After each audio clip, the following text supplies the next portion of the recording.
Israel के प्रधानमंत्री Benjamin Netanyahu ने बेशक ग्लोबल सुमुद फ्लोटिला यानी कि उनके जुल्म को चुनौती देने वाली इस समुद्री कारवां को तहस नहस कर दिया हो, उसे बिखेर कर रख दिया हो, मगर इस वक्त एक नाव अब भी गजा की तरफ बढ़ रही है, उन्हें चुनौती दे रही है। अल जजीरा की खबर के मुताबिक, और हो सकता है जब तक ये खबर आपके सामने आए इस्राएली फोर्सेस जो हैं इसे भी तबाह कर दें, मगर आप जानते हैं दोस्तों कि दुनिया से एक कारवां निकला था। उनका मकसद था गजा में जिन लोगों पर जुल्म हो रहा है, समुद्र के रास्ते उन्हें मदद देना। मगर इस्राएल ने जुल्म की तमाम हदों को पार कर दिया है। उन्होंने ग्लोबल सुमुद फ्लोटेला को रोक दिया है, कई जगहों पर हमला किया, कई जगहों पर बल प्रयोग किया और उन्हें वकीलों से मिलने ही नहीं दिया। इस तरह का जुल्म हो रहा है दोस्तों, इस तरह की खबरें आ रही हैं। मगर अल जजीरा की खबर के मुताबिक यह जो एक बोट है वो अब भी गजा की तरफ बढ़ रही है, और यह अपने आप में एक सांकेतिक चीज है दोस्तों कि तमाम जुल्म जोर जबरदस्ती के बावजूद एक नाव अब भी अपने उद्देश्य, अपने मकसद की तरफ बढ़ रही है।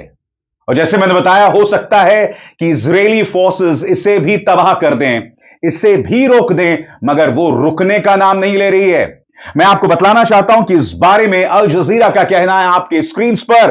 अल जजीरा कहती है, Israel dismantles Gaza humanitarian flotilla but one boat sails on. और जैसे कि आप देख सकते हैं दोस्तों, यह वो नाव है जो लगातार गजा की तरफ बढ़ रही है।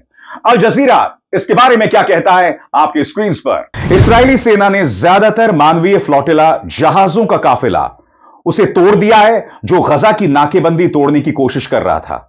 इसमें शामिल सैकड़ों कार्यकर्ताओं को दर्जनों जहाजों से गिरफ्तार कर लिया गया, लेकिन एक यॉट अब भी, यानी कि एक नाव अब भी फलस्तीनी इलाके की ओर बढ़ रही है। शुक्रवार सुबह तक पोलैंड के झंडे वाला मैरिनेट नाम का जहाज, जिसमें 6 लोग क्रू मेंबर्स हैं, ग्लोबल सुमुद फ्लोटला का आखिरी बचा हुआ सक्रिय जहाज है जो कभी 44 जहाजों का पूरा बेड़ा था। आगे इसके बारे में अल जजीरा क्या कहता है आपके स्क्रीन पर। गुरुवार देर रात फ्लोटिला आयोजकों से वीडियो कॉल पर बात करते हुए ऑस्ट्रेलियाई कप्तान, जिन्होंने अपना नाम सिर्फ कैमरन बताया, ने समझाया कि बोट में शुरू में इंजन की दिक्कत थी, इसी वजह से वो मुख्य रूप से पीछे रह गई। उन्होंने कहा कि अब जहाज सीधे गजा की ओर बढ़ रहा है।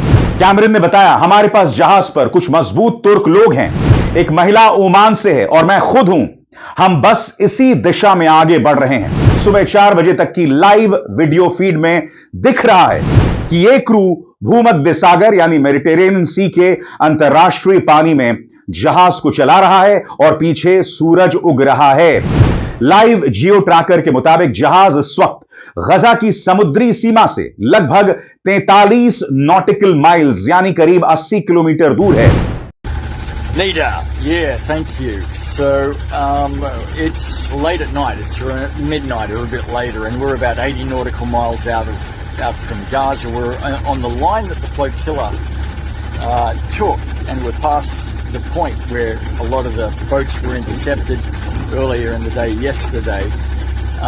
But it's pitch black in the middle of the night. We're completely alone. We're not comfortable heading into the danger zone, which is inside 50 nautical miles in the middle of the black night. We've got no flotilla around us to give support. We've got no flotilla around us to have eyes on to see what might or might not happen to us. So we're going to chug slowly in that direction for the next 3 or 4 hours. And by then it'll be dawn, and that'll be much better.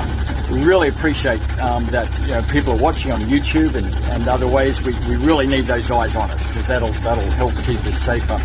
And we've had quite a few team meetings, and that's an important consideration, obviously. So yeah, wonderful. Thank you. इस्राएली विदेश मंत्रालय ने सख्त चेतावनी दी है, और अब मैं आपको अल जजीरा की 2 रिपोर्ट्स दिखाना चाहता हूं। सबसे पहले वो मंजर जब बाकायदा ड्रोन के जरिए ग्लोबल सुमुद फ्लोटिला पर हमला किया गया। यह है बेंजामिन नेतन्याहू का जुल्म। किस तरह से हमला किया गया, किस तरह से रोका गया, देखिए। As it sails towards Gaza, Israeli forces intercept and board one of the vessels making up the global Sumud flotilla. With those on board detained at gunpoint, they will be taken to Israel. Members of the flotilla call the operation active aggression and say it's illegal in international waters. This is the Israeli Navy. You are approaching a blockaded zone. Hours earlier, the Israeli Navy ordered the flotilla to change course. Please change your course.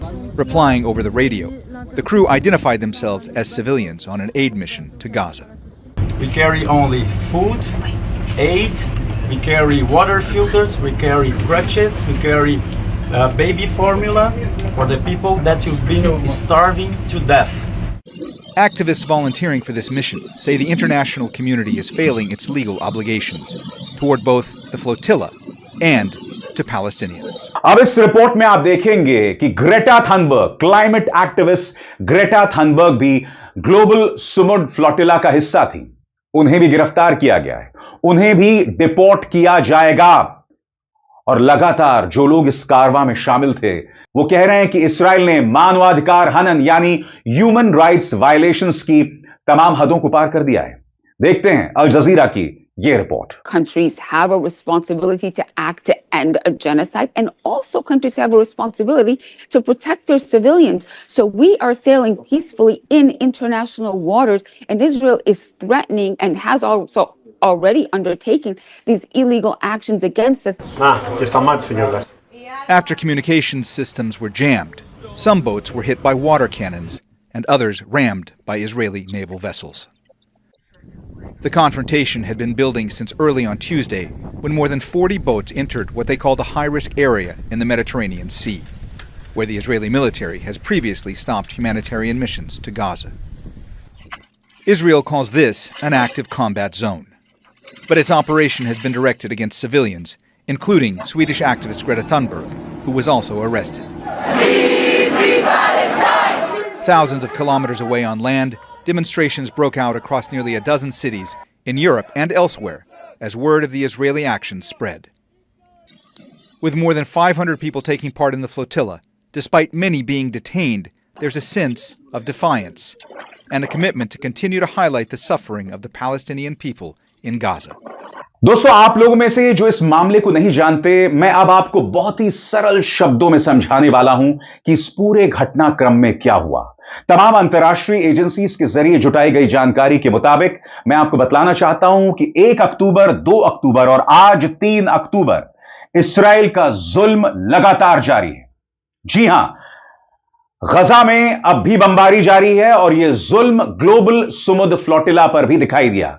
आपके सामने इस खबर के मायने, इस्राएल ने 1, 2, 3 अक्टूबर 2025 को global Sumud flotilla नाम की एक मानवीय काफिले जिसमें 44 नाव थे और 500 से ज्यादा अंतर्राष्ट्रीय कार्यकर्ता थे, साथ ही राहत सामग्री, उसे रोक दिया है जो गजा की 18 साल पुरानी नाकेबंदी तोड़ने की कोशिश कर रहा था। और आगे बढ़ने से पहले एक जरूरी संदेश, मेरे कार्यक्रमों के लिए आप नोटिफिकेशन का इंतजार मत कीजिए, मेरे चैनल में जाइए और खुद जाकर कार्यक्रम देखिए और रहिए अपडेटेड। और हां, ज्वाइन कीजिए मेरा चैनल, देखिए यह जरूरी संदेश। स्वतंत्र और आजाद पत्रकारिता का समर्थन कीजिए, सच में मेरा साथी बनिए। बहुत आसान है दोस्तों, इस ज्वाइन बटन को दबाइए और आपके सामने आएंगे ये 3 विकल्प, इनमें से एक चुनिए और सच के इस सफर में मेरा साथी बनिए। इसमें मुख्य बातें क्या है दोस्तों, इस पर गौर फरमाया जाए। इस्राएली नौसेना ने गजा से करीब 70 नॉटिकल माइल दूर लगभग सभी नावों को घेर कर अपने कब्जे में ले लिया है और 400 से 50 लोगों को हिरासत में ले लिया है। इसमें Swedish climate activist Greta Thunberg भी शामिल हैं। My name is Greta Thunberg. I'm a citizen of Sweden. If you are watching this video, I have been abducted and taken against my will by Israeli forces. Our humanitarian mission was non-violent and abiding by international law. Please tell my government to demand my and the others' immediate release. सवाल ये दोस्तों कि इस flotilla का मकसद क्या था? इस ग्लोबल सुमुद फ्लोटिला का मकसद क्या था? आपके स्क्रीन पर फ्लोटिला का मकसद था गजा तक सीधी मदद पहुंचाना और दुनिया का ध्यान वहां की मानवीय स्थिति पर खींचना। इस्राएल का कहना है कि वो हथियारों की तस्करी रोकने के लिए नाकेबंदी लागू करता है और मदद को एशकेलन पोर्ट के जरिए भेजने की उसने पेशकश की थी, जिसे आयोजकों ने ठुकरा दिया था।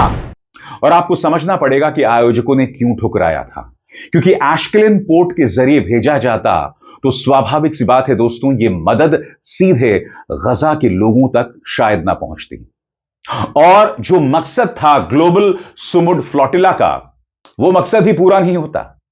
और यही वजह है कि एशकेलन पोर्ट वाली जो पेशकश थी उसे ठुकरा दिया गया। आगे, हिरासत में लिए गए लोगों को वकील से मिलने नहीं दिया गया और उनके खिलाफ डिपोर्टेशन की प्रक्रिया शुरू कर दी गई है। कुछ कार्यकर्ताओं ने खराब बर्ताव और मारपीट की भी शिकायत की, लेकिन मौत या गंभीर चोट की आधिकारिक रिपोर्ट सामने नहीं आई है। इंटरसेप्शन से पहले, यानी रोकने से पहले, फ्लोटिला की नावों पर ड्रोन अटैक और कम्युनिकेशंस जैमिंग भी हुआ। आयोजकों का आरोप है कि इस्राएली नौसेना ने एक जहाज को डुबोने की कोशिश भी की। अब तक सिर्फ एक नाव मैरिनेट इस्राएल के कब्जे से बची है और समुद्र में आगे बढ़ रही है, जिसका जिक्र मैंने अभी कुछ देर पहले आपके सामने किया। और सीधे शब्दों में कहा जाए दोस्तों, तो यह घटना गजा की नाकेबंदी, इस्राएल की सुरक्षा नीति और वैश्विक मानवीय कोशिशों के बीच बढ़ते टकराव का ताजा उदाहरण, यानी ताजा मिसाल है। नेतन्याहू जितना भी जुल्म, जितनी भी जोर जबरदस्ती कर दे, मगर उसका विरोध किया जा रहा है। मैं आपको बतलाना चाहता हूं, आज वॉशिंगटन डीसी में इसके खिलाफ प्रदर्शन हुआ। देखिए किस तरह से अमेरिका में फलस्तीनी, उनके समर्थक और फलस्तीनी मूल के लोग वॉशिंगटन डीसी की सड़कों पर उतरे और लगातार नारेबाजी की जा रही है। देखा जाए।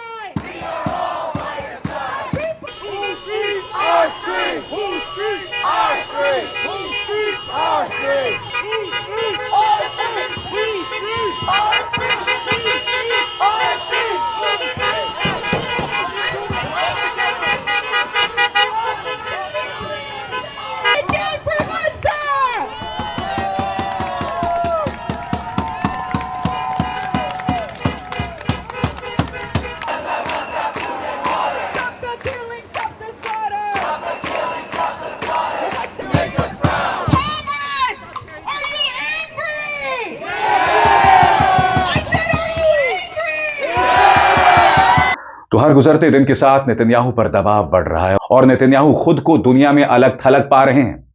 हमें यह नहीं भूलना चाहिए कि ब्रिटेन, कनाडा, ऑस्ट्रेलिया जैसे कई देश इस वक्त स्वतंत्र फलस्तीनी राज्य को मान्यता दे रहे हैं।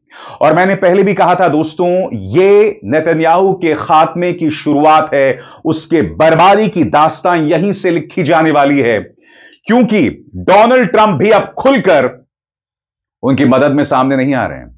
क्योंकि डोनाल्ड ट्रंप खुद कह रहे हैं कि मैं नहीं जानता हूं कि नेतन्याहू क्यों इस तरह से जोर जबरदस्ती कर रहे हैं। हाल ही में दोहा पर प्रहार किया गया था, दोहा पर हमला किया था, जिसको लेकर नेतन्याहू ने कतर से बाद में जाके माफी भी मांगी थी, मगर ट्रंप नाराज थे।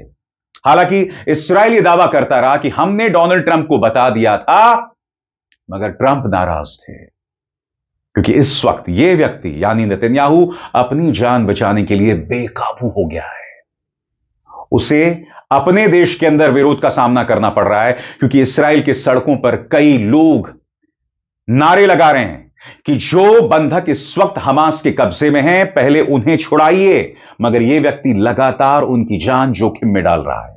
इसने जुल्म की तमाम हदों को पार कर दिया है। इस्राएल के अंदर उसके खिलाफ भ्रष्टाचार के 3 बड़े मामले हैं, उससे बचने की कोशिश की जा रही है। और नेतन्याहू जानते हैं कि अगर हालात सामान्य हो गए तो उनका जेल जाना तय है। अभिसार शर्मा को दीजिए इजाजत। नमस्कार।